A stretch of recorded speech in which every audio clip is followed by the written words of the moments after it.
Namo tassa bhagavato arahato samma sambuddhassa. Namo tassa bhagavato arahato samma sambuddhassa. Namo tassa bhagavato arahato samma sambuddhassa. Okay, now the Buddha has been, if you haven't copied this, I suggest a copy. Okay, now we've been studying the 46th Sutta in the Majjhima Nikaya.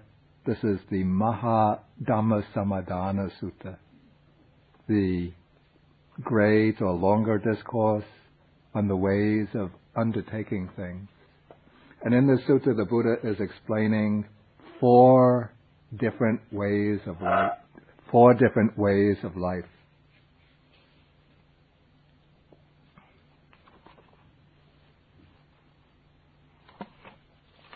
And now, the first of these is a way that is painful now and ripens in future pain. Here on page 411. I know I explained this last time, but just to review this part before we go ahead, I review it. Okay, so the first two ways of life are determined by engaging in the 10 courses of unwholesome karma.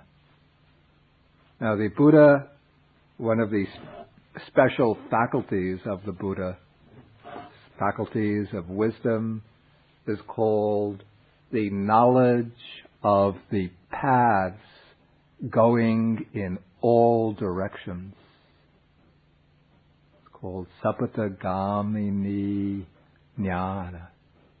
So the Buddha knows the ways of conduct, ways of life that lead to all the different realms of existence.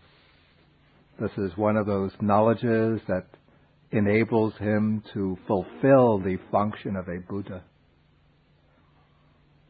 The Buddha doesn't have the function only of showing the way to enlightenment, only of showing the way to liberation.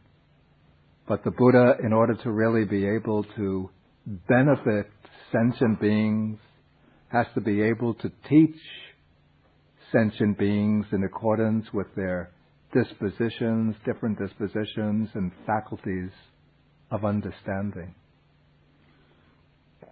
And thus, to complete that function, the Buddha is able to understand what ways of conduct lead to rebirth in the lower realms, and what ways of conduct lead to rebirth in the human realm, what ways of conduct lead to rebirth in the higher realms, the heavenly realms. And then in addition, he also knows the ways of conduct that leads out of the cycle of rebirths, out of samsara to nirvana. And so now in this sutta, the Buddha is showing the contrast between the ways that lead into the lower realms and the ways that lead to the higher realms. And as is typical for the Buddha, he generally almost invariably begins by showing the negative side of the teaching first, before presenting the bright or positive side. So here we have the ways that lead to the lower realms, and these all revolve around these 10 courses, 10 pathways of unwholesome karma. And the Buddha teaches these as a way of warning. It's like if you're traveling past, and say, an electric power plant, there will be a barbed wire fence around it. Or maybe a plant where they're testing very powerful secret weapons. There'll be a barbed wire fence around it with sign, dangerous, keep out, do not enter. and guards standing by the gates to check the ID of anybody who wants to enter, to make sure that they are entitled to enter. So the Buddha first, now he puts up sort of warning signs. These ways should be avoided because they lead to undesirable results. And so we have these 10 courses of unwholesome action, which are classified according to the door of, we call the door of action through which they originate. We have 3 basic faculties of action. And in the Buddhist technical terminology, they're called dwara, which it's related etymologically to the English word door. And why are they called door? A door is a passageway through which you go from inside a building to the outside of the building, right? And so in our relation to the world, we have the inside, what goes on in our minds, and the outside, the world in which we exist. And there are 3 doors through which what goes on deep inside the mind exits out into the world. Actually, it's only 2 of the 3 doors in which the things that go on deep in the mind really get out into the world. The 3rd door, the mind door, maybe it's like an inner passageway by which what goes on deep in the mind comes up to the surface of the mind. So the first coarsest door is the body door. Second door is the speech door. The 3rd door, the inside door, is the mind door. And what goes out through the doors is basically our intentions, volitions, states of mind. And we give expression to these states of mind either by acting in certain ways, by performing deeds, by speaking in certain ways, or else just by entertaining thoughts, constructing, giving ways to thought constructions, indulging in thoughts, building up thought formations through repeated entertaining of these thoughts.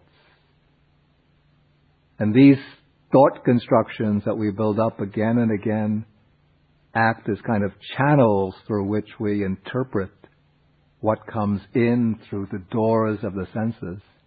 This is another sense of the word door. We have 3 doors of action by which what goes outside, by which what goes on inside spills out to the outside. And we have 6 doors by which what goes on outside comes inside. What are those 6 doors? Yeah. Yeah. Right. These are the 6 doors of the senses. The Pali also uses the word dwara. Okay, so through the body door, when one takes an unwholesome tract, then those unwholesome thoughts, unwholesome volitions, that is the key word here. Volitions or intentions. It's good to know the Pali word cetana.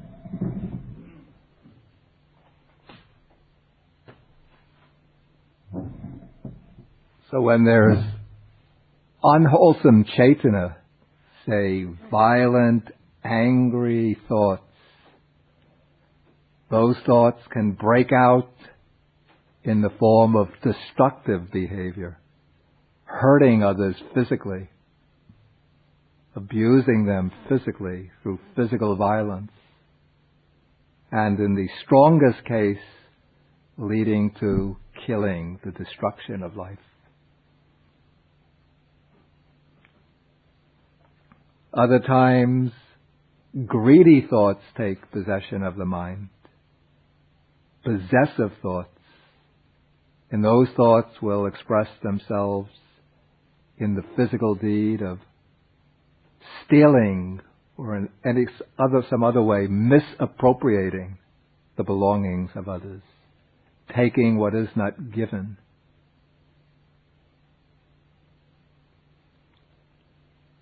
Then, if lustful thoughts dominate the mind, then those thoughts can break out in the form of sexual misconduct, engaging in sexual relations with what's called an illicit partner.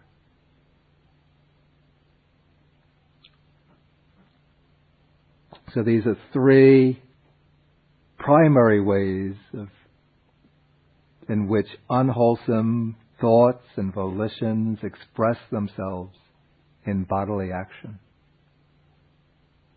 Then, even though the tongue is much smaller than the body, just a little fraction of the body, but the tongue gets 4 types of unwholesome action because the tongue speech is capable of a wider variety of types of action even than the body. So if you really reflect upon this, you see how much of our world, of our experience, is constituted by our communications with others, what we express to others, and the way we absorb and react to communications that others impart to us. Seems to me that it might be, of course it's difficult to put percentages around these things, but about 70-80% of our significant activity focuses upon communication rather than on actual bodily physical action. And so through speech, one can break the limits of proper conduct through false speech. We conventionally call lying, misrepresenting facts, and generally to be a course of karma, it should be a type of lying which is motivated by either a desire to harm others or to, in some tricky, deceptive way, to gain benefits for oneself. Then there's malicious speech, which is uttering words intended to break up the friendship or harmonious relations between those who are friendly with each other. Then there's angry speech, harsh speech, speech which is said to cut into the feelings of others. And then there's just idle chatter or gossip.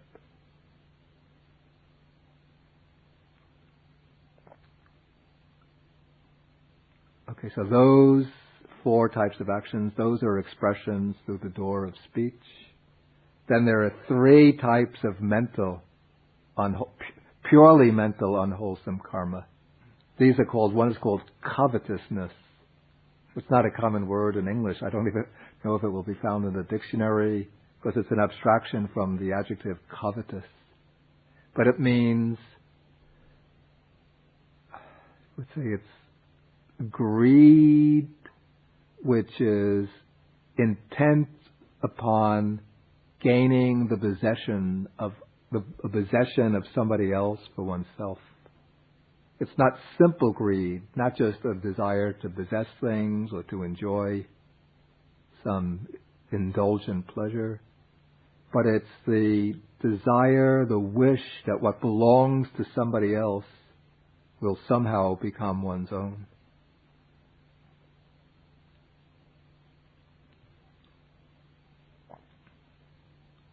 So it's a kind of fantasy that in some cases it might lead to stealing, but in many cases it doesn't have to. But even if it just remains without expressing itself as the act of theft, it's still an unwholesome course of action. But covetousness arises from greed. That is, the unwholesome root is greed. Or it's even, you could call it's a kind of greed, but a very, very strong greed with illicit or illegal purposes in view. Then the ninth is ill will. This is a kind of hatred, but it's the hatred which reaches such dimensions that one actually starts wishing that other beings, other people would undergo some real injury or even death. It's a desire for harm to come to others. It doesn't reach the point where one is actually motivated to kill. But one sure as heck wishes somebody else would do the act for one.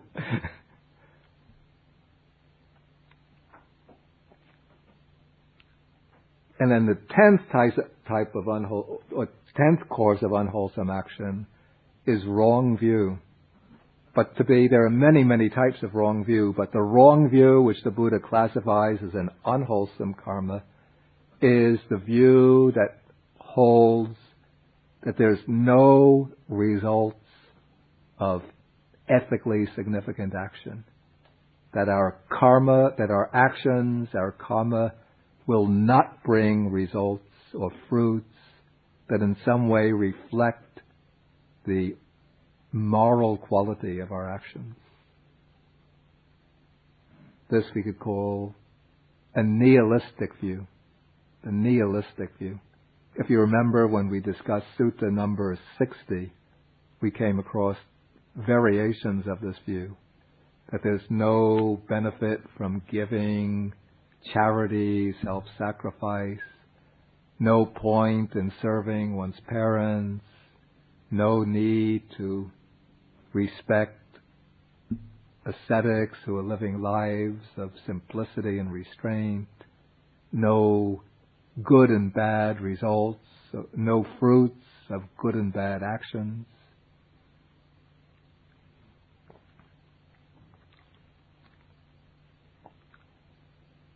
Okay, now these types of actions, there are many, many types of unwholesome actions, but the Buddha has selected these 10. Well, for one thing, they form a nice set of 10. You could count them easily. But also, they have the special function in the process of rebirth. Since it's these 10 actions which are called pathways of karma. And they're called pathways of karma because they are pathways which lead from one existence to another.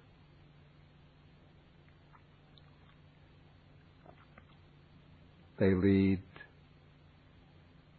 at the time of death, the different actions that we perform in the course of life get somewhat juggled up.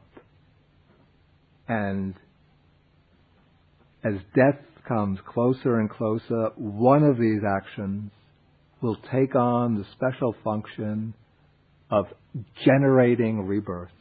It gains power, increased power. It comes to the surface of the mind. Everything else that we've done constellates around us. And this action projects or propels the stream of consciousness into its new existence. And it is precisely these actions that take on that role. That is why they are called pathways of karma. And the Buddha says that the first way of undertaking things is that with pain and suffering, where somebody in pain and grief kills living beings.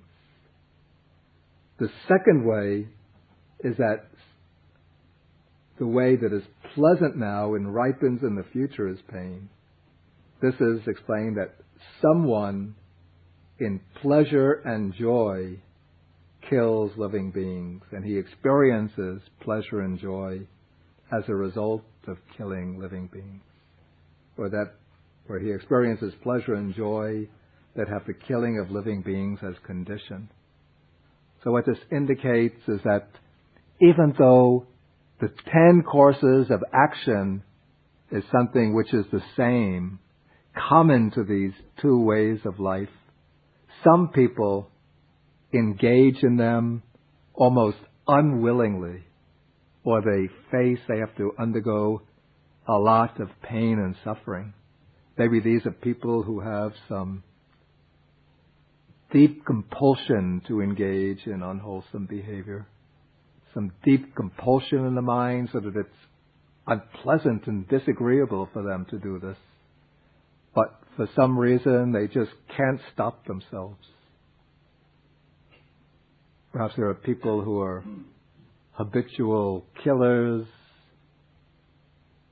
and they find themselves, they don't want to kill, but they just can't help it.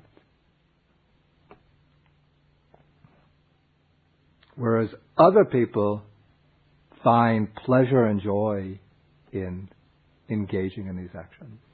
Can anybody think of any examples of people who will engage in such actions even while experiencing pain and displeasure? Any ideas? Yeah. Excuse me? That's a good idea, a good suggestion.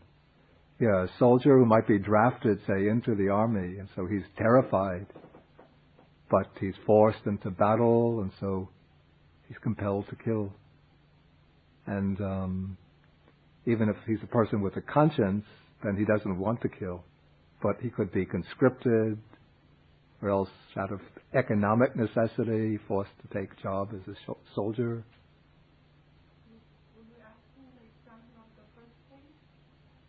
Actually, if we could think of any cases.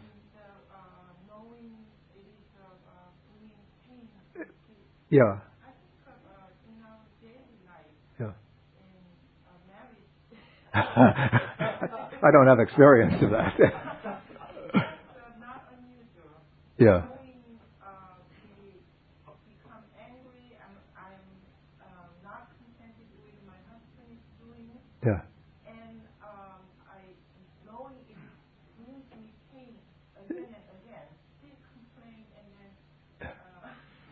Now, complaining is all right. Don't have to hesitate to complain.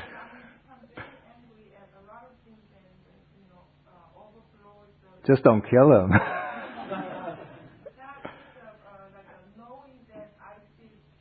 Yeah. Yeah. Yeah.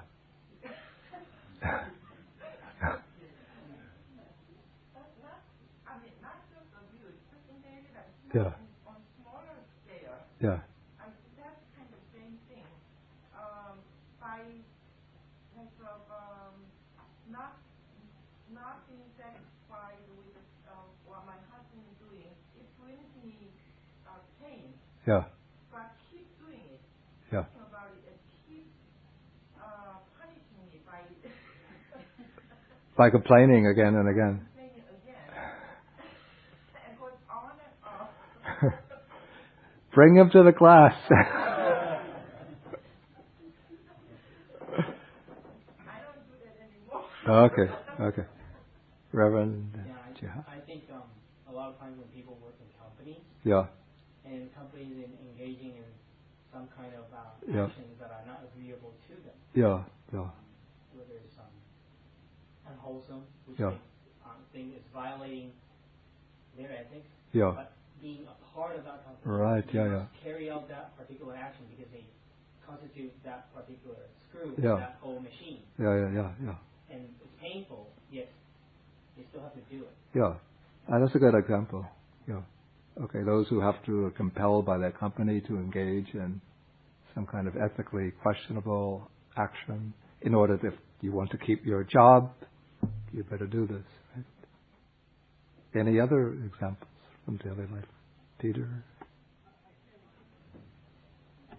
Actually it's said that ill will, this is like we call the Abhidharmic analysis, the very fine microscopic analysis of mental states that's developed in Buddhism. Ill will, it's always immediately accompanied by displeasure or pain of mind. Covetousness,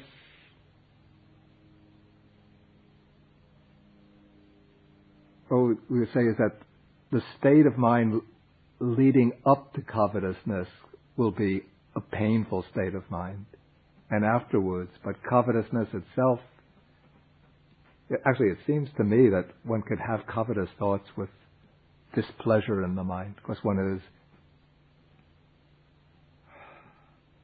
envying the possession of others. Yeah. So maybe that sense of lack leading up to the covetous thoughts will be accompanied by pain. Jim in the back. Yeah. Yeah.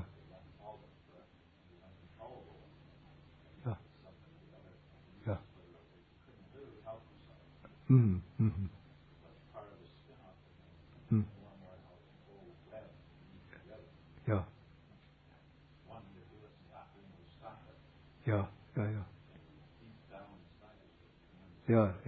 Yeah. Well, yeah.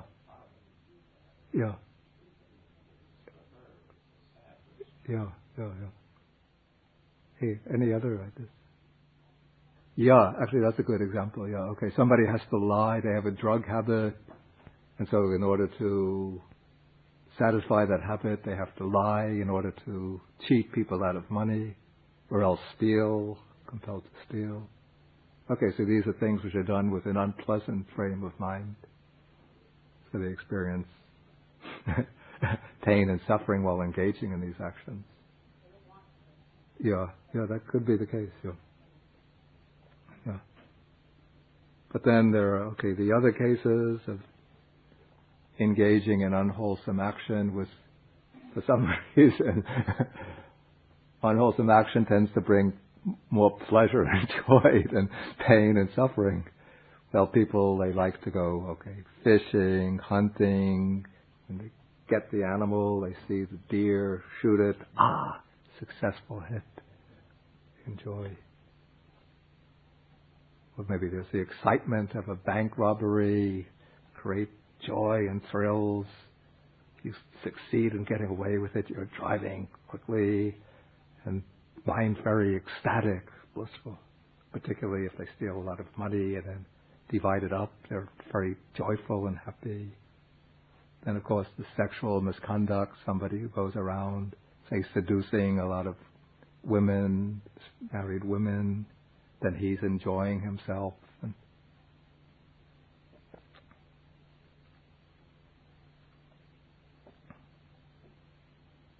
maybe somebody who likes telling tall tales, lies to bolster his own ego, so he enjoys this. He likes when he sees others buy his lying, buy his false stories, then he starts swelling with pride, and he, not only because he's built up his image in the eyes of the others, but in his own eye he thinks that he's so much cleverer than the others since he could deceive them.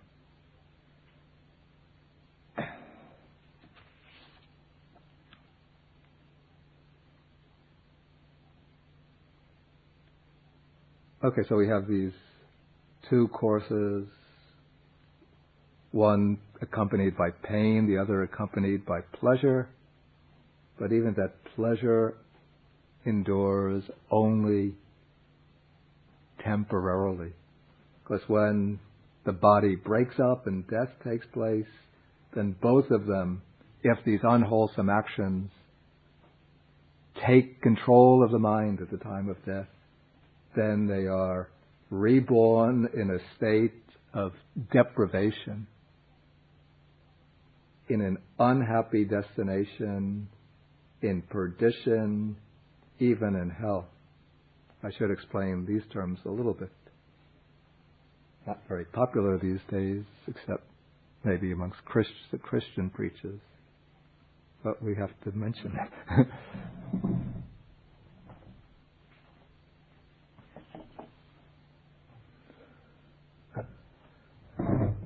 These are called, in Buddhism, upaya, that's translated here as deprivation.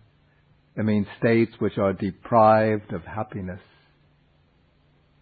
They're sometimes also called dukkati, that's translated here unhappy destination. Gati means gone, going. Du is bad, so it's the bad destination. And vinipata means literally throwing down. So it's called perdition or downfall, a state of downfall. And these are three unhappy destinations. One is the hells, another is the animal world, and the third is the realm of the spirits, or sometimes they call them hungry ghosts. These are beings that have very strong desires that they can never satisfy. So what are the pathways, the highways that lead into those unhappy realms of existence? Those pathways, there are 10 pathways leading into them, which are just these 10 unwholesome courses of karma.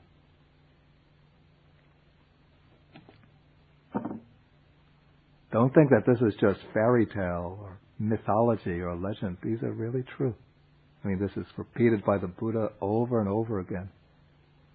And it's not the work of some later compilers of the canon. They're mentioned just too often for us to accept that.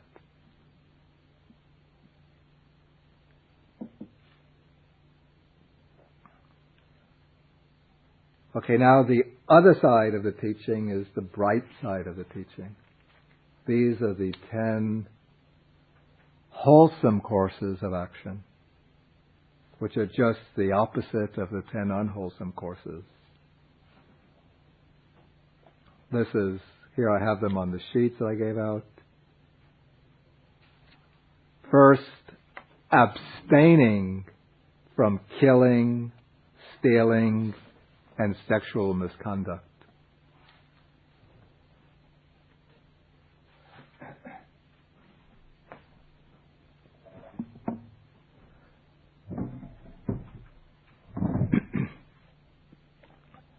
Okay, now what changes these unwholesome actions into wholesome actions is that one forms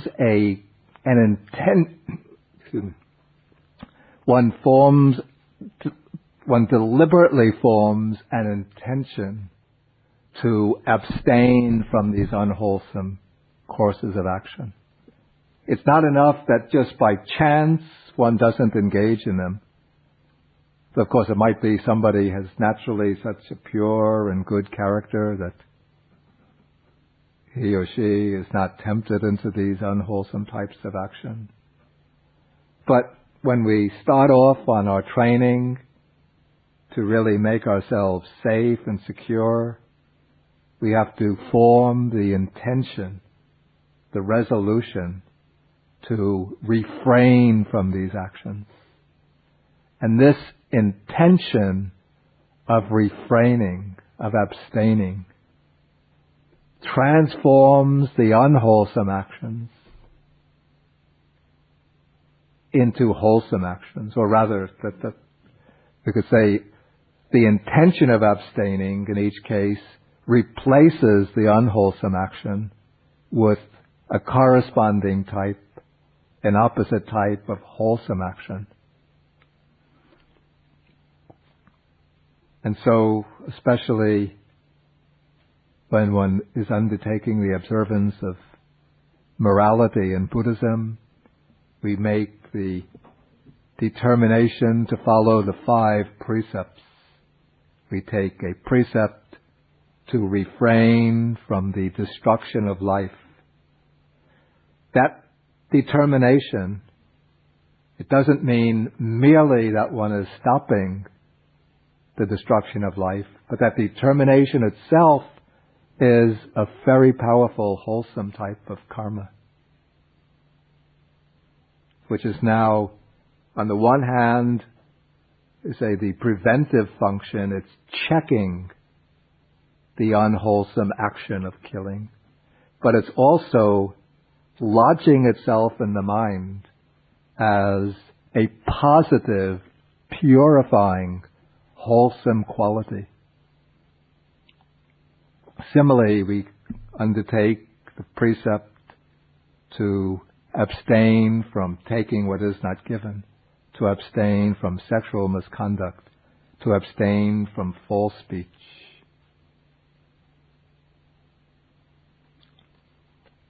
So these types of abstinence, it's not merely the negative refraining, but it's a positive mental factor of gaining possession of one's own mind. Through intention, one is now reining in, checking the unwholesome dispositions or habitual tendencies of the mind, and replacing them with some determination, resolution, that indicates one is now going to be the master of one's own mind.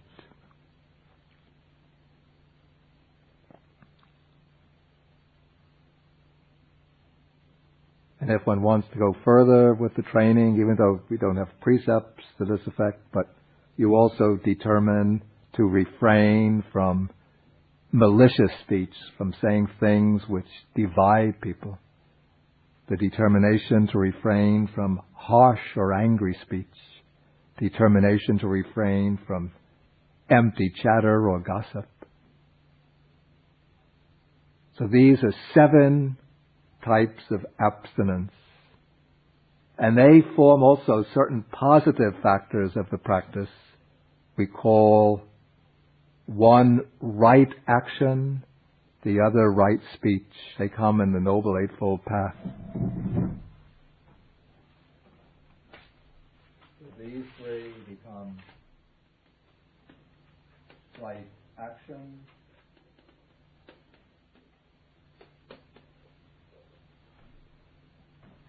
these 4 right speech. Then the other 3 are not matters of abstinence. It's not that you make a determination to abstain from certain states, but rather you try to develop more directly positive qualities of mind to replace the unwholesome qualities. These positive qualities, one is, it's usually expressed negatively, non-covetousness. That is, one doesn't cherish longing or desire to get the possessions of others, but instead one tries to generate the attitude of contentment with what one has. So it doesn't mean that one has to be completely content. If one is living, say, a life as a businessman, one has to one is directing one's business, one should direct it so that the business is successful and maybe can expand into new areas and develop. If you just remain completely content, then you just sit in the office and everybody takes advantage of you and buys you out, and you don't have any means of earning a living. So it's not a passive type of contentment, but you don't want to take any type of aggressive, domineering measures to gain possession of the belongings of others. No hostile takeovers.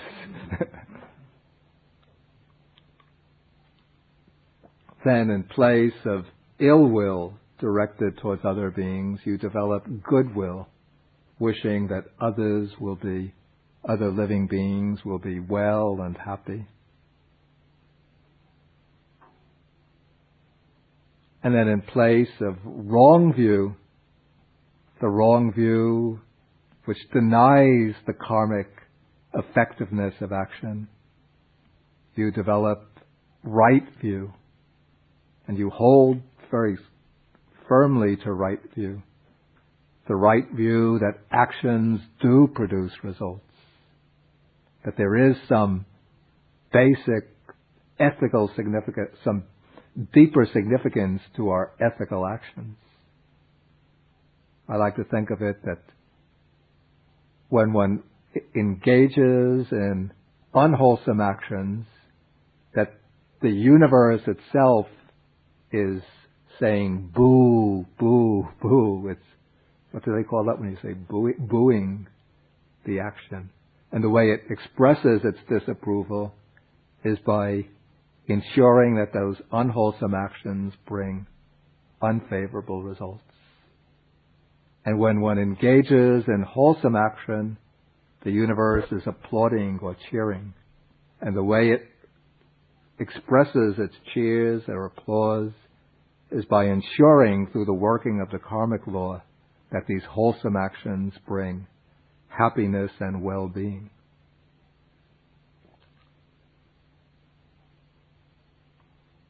Okay, so there are these 10 types of wholesome action, and those can be engaged in, again, either with a painful frame of mind. Let's see the order. This is number 3, the way of undertaking things that is painful now, but ripens in the future as pleasure. The other is the way of undertaking things that is pleasant now and ripens in the future as pleasure. So this way, it's painful now, the third way, because someone with pain and grief abstains from killing living beings. And he experiences pain and grief that have abstention from killing living beings as condition. And similarly with the other 9 courses. Can we think of examples of this? Yeah.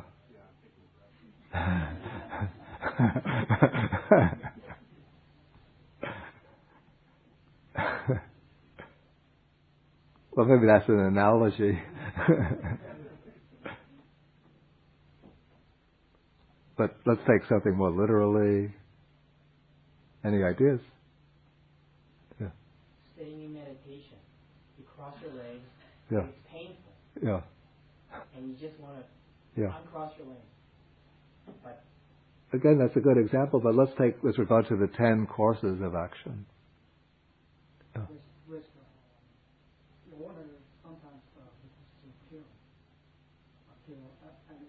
Yeah, but now we're talking about abstaining from. Right. Yeah. He thinks he has to stop. It's painful. Yeah, but in that case, he's not actually stopping. I think you're talking about changing your restaurant from a meat restaurant into a vegetarian restaurant. That's painful. I've seen people change. Yeah. And then they lose a lot of business. Yeah. But in the end, they gain more business. Yeah.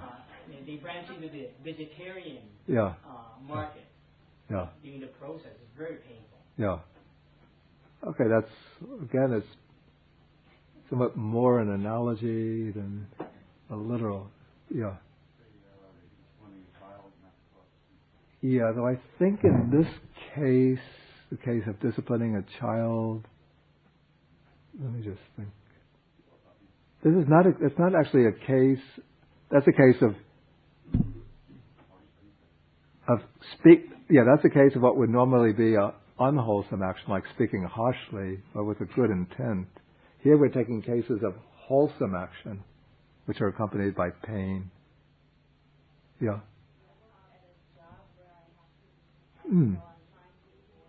Yeah.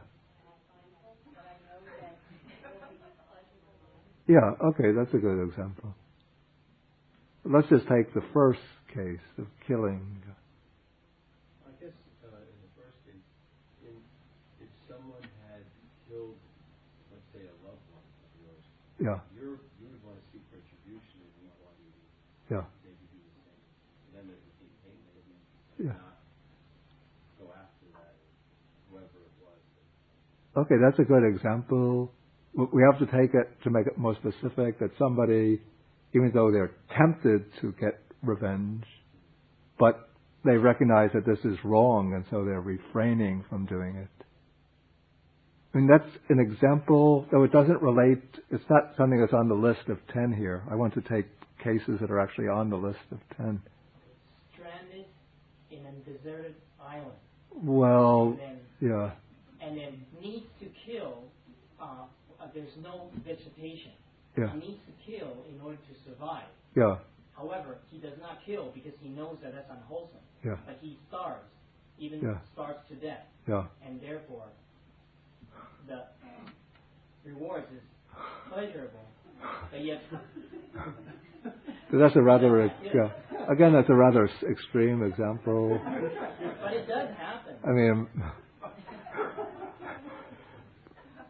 how can we know if a person is on a desert island and starves to death through not killing? He tells the story afterwards.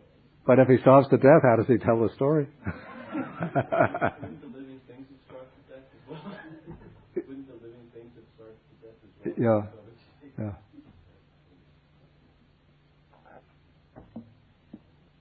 Okay, I would think of an example. Okay, somebody has been maybe a sportsman who goes hunting regularly and he enjoys hunting. Then maybe he meets Buddhism. He first decides maybe he just wants to learn meditation to help himself get like a more accurate aim. Then he starts trying to meditate, and he starts finding that it's difficult, and he's maybe in the course of meditation, he gets some exposure to Buddhist teachings, then he decides he really wants to follow the Dhamma. And so he has to give up this hobby of hunting.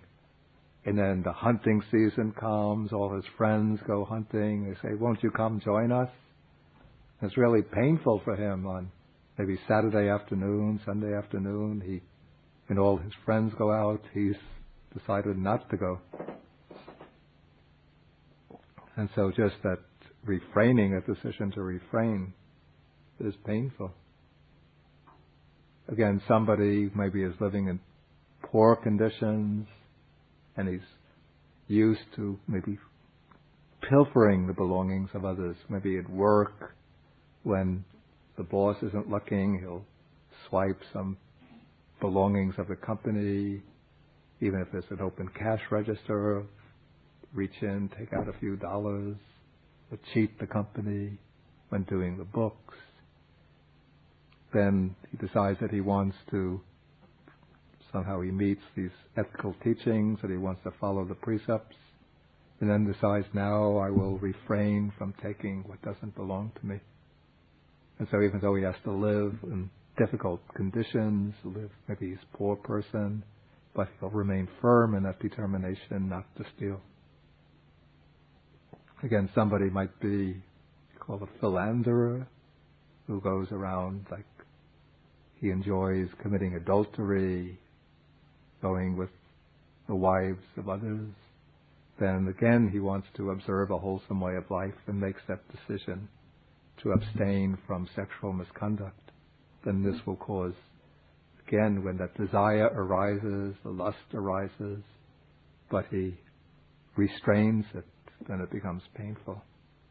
But sometimes if we get angry, we become tempted to speak angrily. But now we make the decision, I'm not going to speak harshly to others. And so you put a brake on the mind not to speak harshly.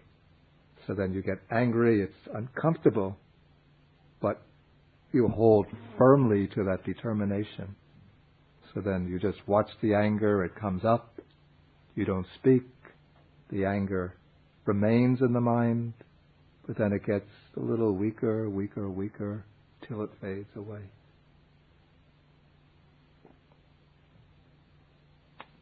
And so whenever one when we first start out on the Buddha's path, almost invariably it's difficult at the beginning. Even, this is still a level basically of ethics or morality, but when one wants to practice meditation, Okay, one has to sit in a posture, somewhat uncomfortable, with legs across. Mind is wandering. Sometimes the mind's more than wandering, it's wild, romping and galloping and jumping here and there. One wants to get up, do something, become active. One is pushed, propelled, driven this way and that. But you just remain sitting firmly, sitting squarely, watching the mind, watching, let the thoughts rise, fall away, rise, fall away. In this way, gradually the mind settles down. But at first, it's a lot of struggle and difficult. But then somebody who has become, when you become habituated to wholesome action, then it's enjoyable and one experiences pleasure and happiness here and now. And in both cases, when these wholesome actions take on the role of generating rebirth, they will bring rebirth into the happy realms of existence. These are called sukati.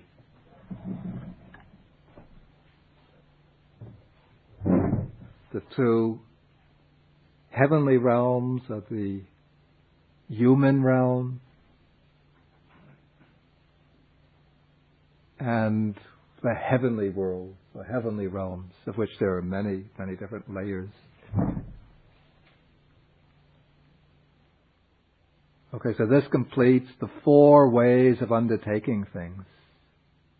And there are, of these 4 ways of undertaking things, there are 2 of these ways are ways by which we can distinguish who is really the wise person and who is the foolish person. What are these 2 ways? Excuse me? Try your guess. Yeah, the question is, 2 of these 4 ways, we call these the touch acid test for distinguishing who is foolish and who is wise. What are those 2 ways? But now you're bringing in all 4. What are the 2 for distinguishing the wise person from the foolish person?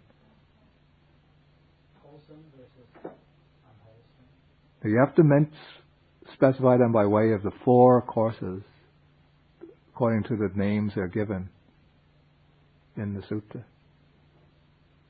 Should be able to tell.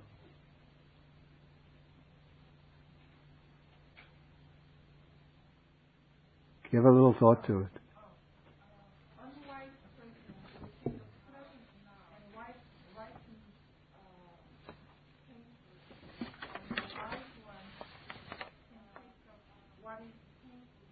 Say this again. Okay. The unwise person Yeah. takes away what and ripens pain. Yeah. And the wise takes away that is painful now Yeah. and ripens in future pleasure. Right. Okay. Good. Or I would put it this way: the wise person will avoid the way that is pleasant now and ripens in future pain. And again, the wise person will take the way that is painful now and ripens in future pleasure. Both of them, generally people want to avoid what is painful. So they'll both be temperamentally inclined to avoid what is painful now and ripens in future pain. Even though many people are still compelled by their addictions, by the force of habit, to do what's painful now and ripens in future pain. But when one thinks about it, both of them will avoid what is painful now. But the thing that's pleasant now, that is what attracts the foolish people. What is pleasant now and ripens in future pain. The foolish person doesn't think about his or her long-term well-being. But just even, you see many people, hear again and again, cigarette smoking causes cancer, cigarette smoking causes heart conditions. But the cigarette smoking still goes on. I'm surprised. Even young people, kids I see in the streets smoking cigarettes. This cigarette package says cigarette smoker. Well, actually the wording, through the pressure from the tobacco companies, the wording becomes so ambiguous and fluffy that sometimes you don't get, at least in this country, very clear, sharp warnings.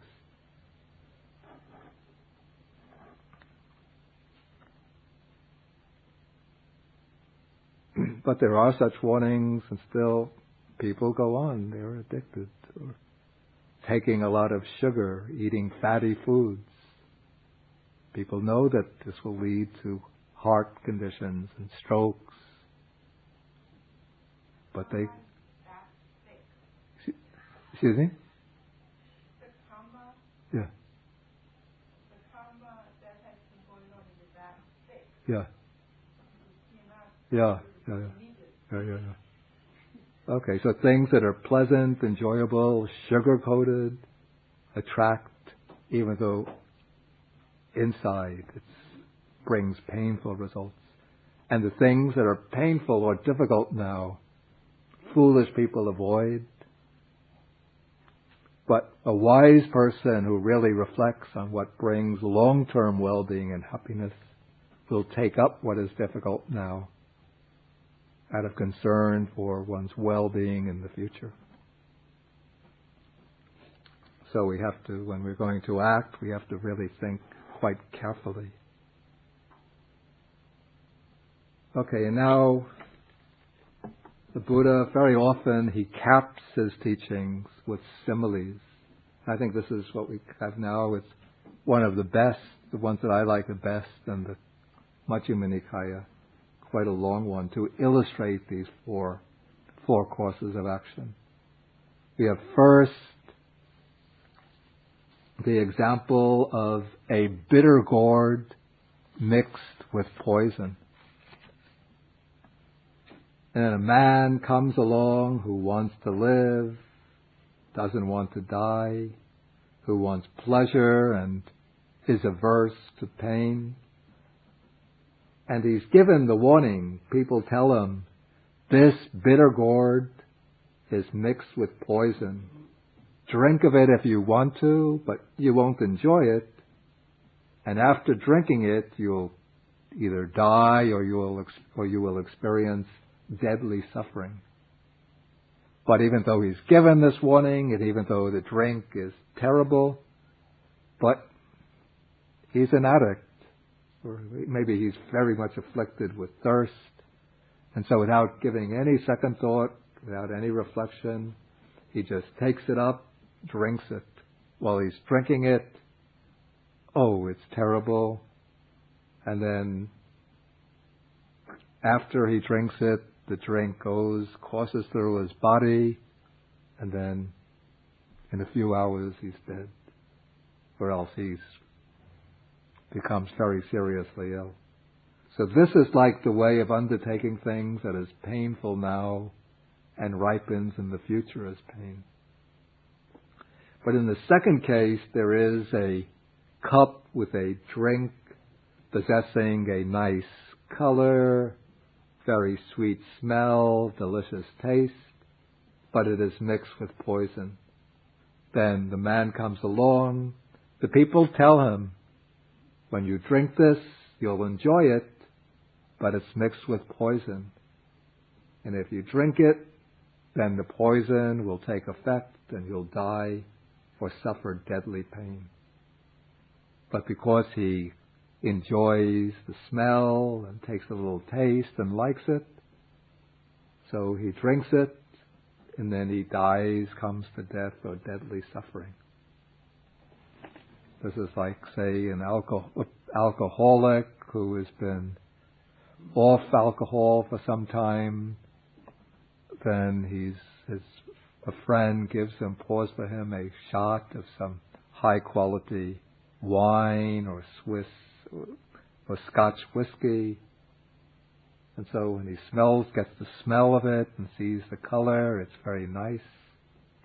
But even though he might not die from one drink, but he knows that if he takes a drink, again all of his resistance will break down and he'll again become an alcoholic. For somebody who has been a smoker, then gives up smoking, and then somebody comes with some high quality cigarettes and offers them to him. He smells the cigarette, likes the smell of the tobacco, then lights up, and then before long he's addicted again. Okay, the third example we have fermented urine mixed with various medicines. But don't laugh. This refers to something which is said to have quite powerful medicinal qualities. What is done is it's actually cow's urine, and into the cow's urine they place, it's a kind of nut or seed called, a little fruit, a bitter fruit that's called myrobalan. Sri Lanka Aralu Haritaka in Pali. And this drink, it's not at all pleasant, of course, but it has very, very strong medicinal qualities. It could cure many, many ailments. I'm really trying to get into the American market. I don't think we've gotten a foothold yet in America, and I have connections back in Sri Lanka where they bottle the stuff.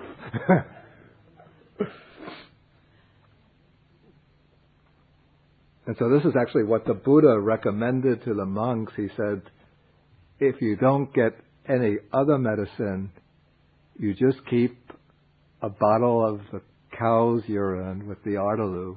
It's called puti mutta, it's called. Puti means repulsive or fermented. Mutra is urine.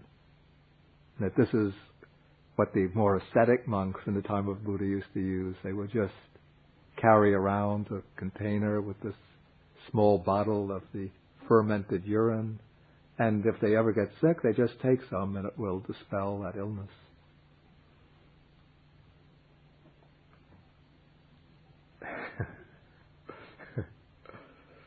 We will have a counter right by the exit, and if you want to buy a bottle. Okay, so we have this fermented urine, and it's mixed with various medicinal substances. And so a man comes who's sick with jaundice, hepatitis, and they tell him that if you drink this, you won't like it, but you drink it and you'll recover from your illness. And so the man takes the bottle, he might sniff it and think, oh, this is horrible. But then he thinks, I don't want this jaundice. And so he drinks it, and then very quickly he gets well. So that is like the way of undertaking things that's painful now and ripens in the future as pleasure. And then the fourth way is the way, that there's this mixture of curd. Do you know what curd is? Actually, in India they don't use bean curd, but this is the milk from buffalo. One could make it from cow's milk too, but in Sri Lanka at any rate they use buffalo milk. It doesn't come like cheese, it's more like yogurt. Maybe even yogurt is a kind of curd. But it turns sour and thick in texture. And the buffalo curd is very, very delicious. Very nutritious, delicious. The fat content, it's pretty high, I guess. But considering that in countries like Sri Lanka, they don't have fatty meats, people will just eat generally fish. So it doesn't really do much damage to the health to get. In fact, they could use that fat. And they mix it with, in Sri Lanka, the buffalo curd they use, we call it treacle ketopani. They call it honey when they speak English, but it's not honey from bees. It's the syrup that comes from a tree. A palm tree, kind of palm tree. It would be in America, we would use maple syrup instead of this palm syrup. But here, this is madhu. Madhu is actually bees' honey. You can mix it with bees' honey as well. So you mix curd with bees' honey. Ghee, do you know what ghee is? Yeah. In India, it's quite common. It's like fatty parts of the butter are left behind, solid parts, so it's a pure, like liquid from the butter, which is removed from the butter. The solids are left behind, and one just takes this real oily substance called ghee. And molasses mixed together. It's about all of these mixed are supposed to have medicinal properties. Apparently it's a cure for dysentery. So if a man comes with dysentery and then they tell him, here is this mixture of these 4 substances, drink from it if you wish, and as you drink from it you'll find that the color, smell and taste are agreeable, and after drinking it you will be well. And so the man drinks it, and he's enjoying it while he drinks it, and as a result his dysentery disappears and he regains his health. So that is like the way of undertaking things that is pleasant now and ripens in the future as pleasure. And then the Buddha says, to conclude the sutta, he says, just as in autumn, in the last month of the rainy season, when the sky is clear and cloudless, the sun rises above the earth, dispelling all darkness from space with its shining and beaming and radiance. So too, the way of undertaking things that is pleasant now and ripens in the future as pleasure, dispels with its shining and beaming and radiance any other doctrines whatsoever of the ordinary, the common ascetics and Brahmins.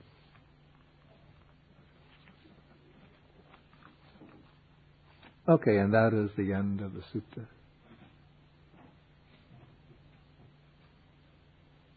Any questions? Comments? Jim?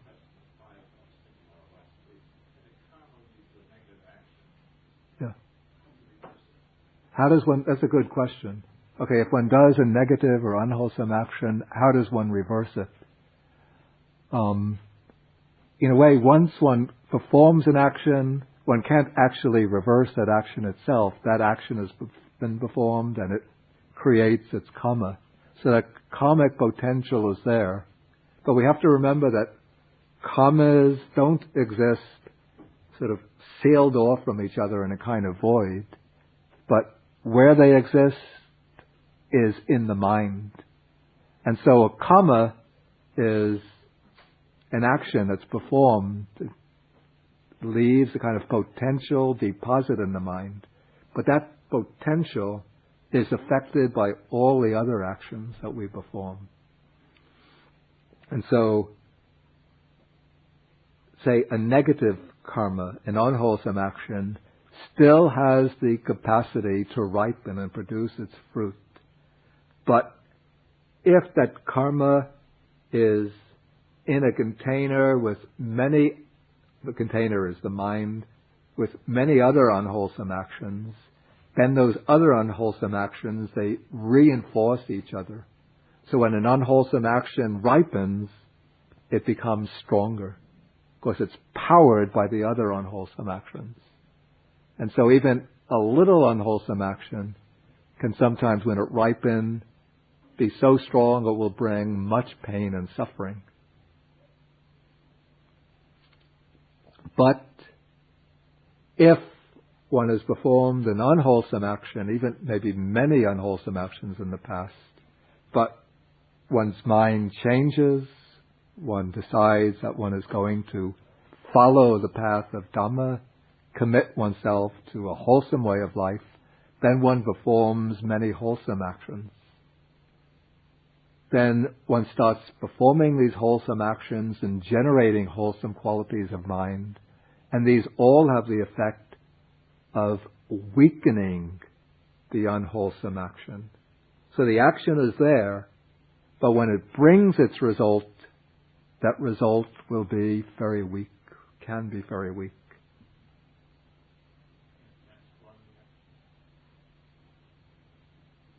One can't actually transform the past action, but what one can do to weaken the force of the action, one thing is to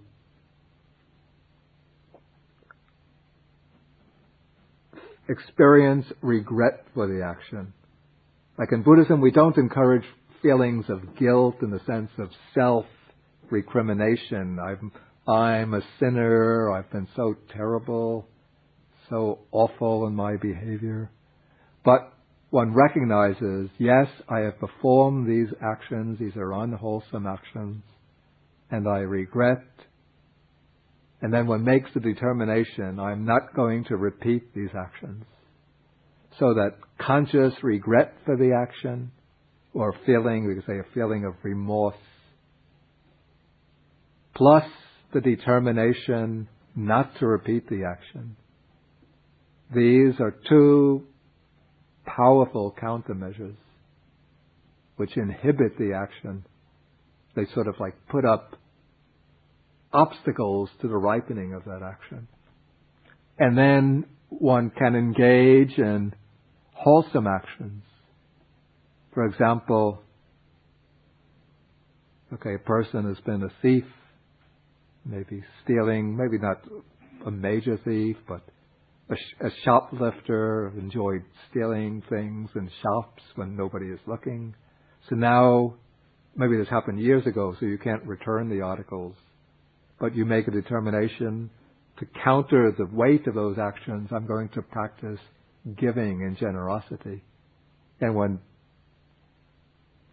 resolves that these actions of generosity should counter the previous actions of stealing.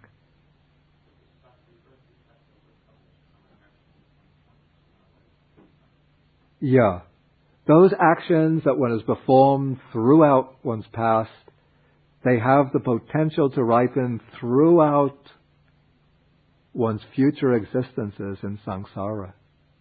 Even there's the case, the Buddha had two chief disciples. One was named Venerable Sariputta, the other was called Mahādhammasamādāna. Venerable Mahādhammasamādāna was the chief disciple with respect to Iddhi, which means psychic powers. He had the ability, if he wanted, to multiply his body so that it would turn into many bodies.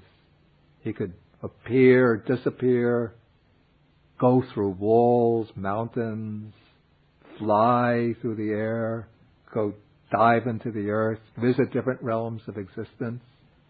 But many, many aeons ago, many lives ago, long time, thousands of lives ago, he had killed his parents.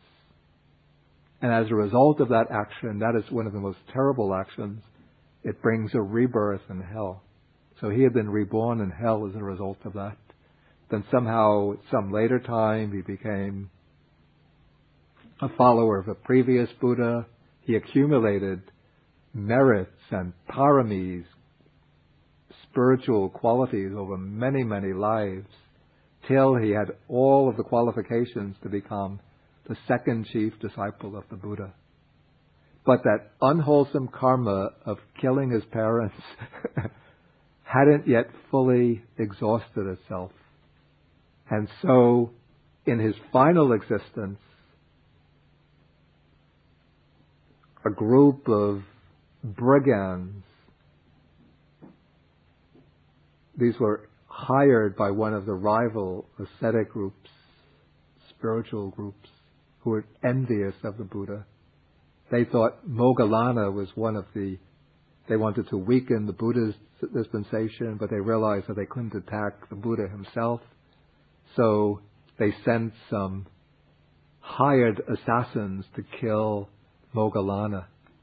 And when they came for Moggallana, he wasn't afraid of them because he was an arhat. He had completely destroyed all fear.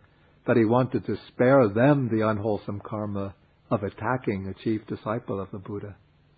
But suddenly, though he tried to use his spiritual powers to get escape from the murderers, but his spiritual powers failed him. They were completely ineffective. And so then the murderers came for him, they beat him, stabbed him, and he died from that. So in that, excuse me? Reversed, yeah. I mean, it wasn't actually reversed, but that karma was exhausted. But it does happen that good actions will counter. That, in that case, the karma was very, very strong, so he had to die because of it. But there was another disciple of the Buddha, or another man in the time of Buddha named Angulimala, who was what we call him today a serial killer. He had lived in the forest, and he would stalk and kill people and cut off their fingers to make a garland. His name means finger garland. And so according to, well, I don't know whether this is legend or history, but it said that he killed 999 people. And everybody was afraid, frightened of him. But the Buddha realized that this Angulimala has the potential of sainthood in him, believe it or not. So the Buddha went into the forest, and Angulimala came after him, running with a knife to kill him. But the Buddha used his spiritual powers to work a kind of miraculous feat. So Angulimala couldn't even catch up to the Buddha. Then Angulimala threw down his knife and then bowed down. He realized that this is the enlightened one himself who's come for me. So Angulimala threw down his knife, bowed down to the Buddha, and asked to become a monk. And the Buddha accepted Angulimala as a monk. And Angulimala shaved his head, put on the monk robe, and became a member of the Buddha's retinue of disciples. But when Angulimala went on alms round,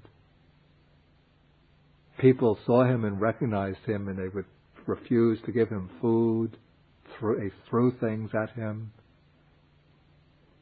And he came back to the Buddha. Some of the objects that they threw, stones and pieces of stones and rocks at him. He came back all black and blue with his head cut and bleeding. And the Buddha said to him, bear it. You are now suffering the pains that if you had not changed your way of life, or you are now suffering from the karma that if you had not changed your way of life, that karma would have led you to rebirth in hell for many, many hundreds of years. So the way that karma came to fruition was just by being refused food and by being attacked by people. But nothing worse than that. Till eventually the Buddha convinced the people that Angulimala had now completely transformed himself, and then they came to respect him.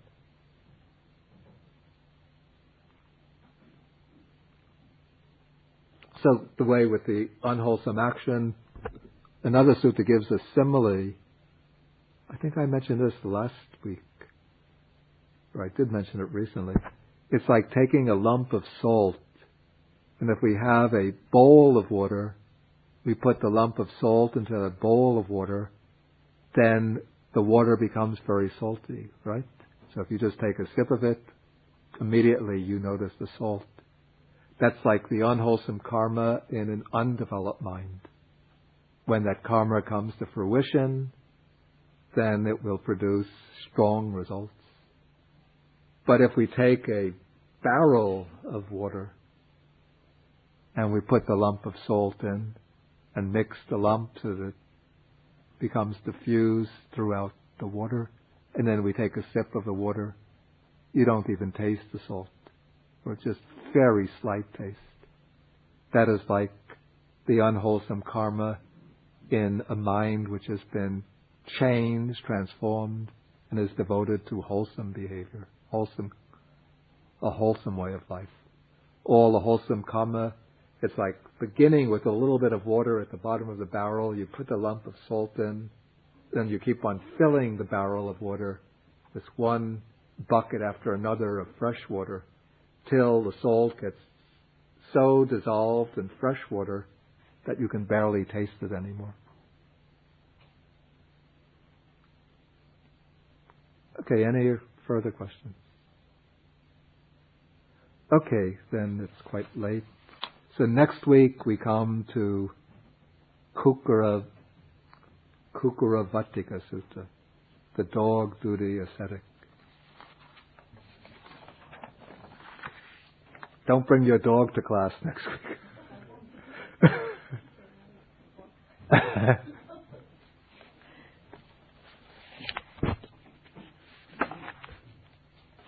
Okay, supposed to say thank you. Do I do that at the end of the class? Okay, we do the blessing to share the merit. Etavata cha amehi sampadang punya sampadang sabbe devanumodantu sabba sampati siddhya. Etavata cha amehi sampadang punya sampadang